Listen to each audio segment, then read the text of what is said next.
ఇప్పుడు నీళ్ళు వచ్చి చెర్లన్నీ నింపి కుంటలు నింపి చెక్ డ్యాములు కట్టి ఇవన్నీ చేసే వరకు నీరు పెరిగింది. ఆ నీరుతోటి ఇప్పుడు పంటలు పండుతున్నాయి. ఇవాళ మేము పండించడం అంటే ఈ గవర్నమెంట్ వచ్చేమో ఈ గవర్నమెంట్ ఏమైనా ప్రాజెక్టు కట్టిందా లేకపోతే 2 లక్షలు రుణమాఫీ చేసిందా? అది ఎవరికి చేసిండు? అది అందరికి చేసిండా? మా ఊరికి రారు, మేము చూపెడతాం ఎంతమందికి.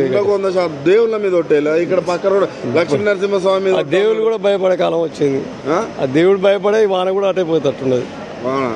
దేవుళ్ళు సీఎం దేవుళ్ళ మీద ఒట్టేసి రాష్ట్రానికి వానలు రాకుండా అయిపోయిందా? మరి దేవుడు భయపడ్డాక దేవుడు పోయినాక వాన వస్తాయనా? ఇప్పుడు దేవుడు భయపడ్డాక మార్పు అంటే మార్పు జరిగింది. మార్పు వేసిరు కానీ అర్థమవుతుంది కదా, అనుభవిస్తారు. ఇప్పుడు చెప్తే అర్థం విన్నారు కదా ఎవరైనా.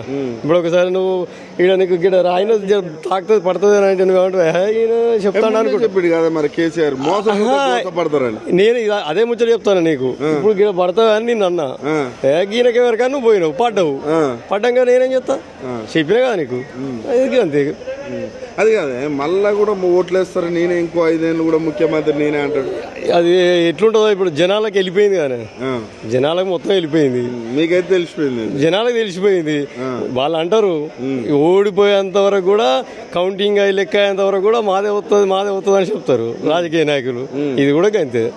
ఒక్కసారి జనంలోకి వెళ్ళిపోయిందంటే అది మన ఎవరి తరం కాదు. అది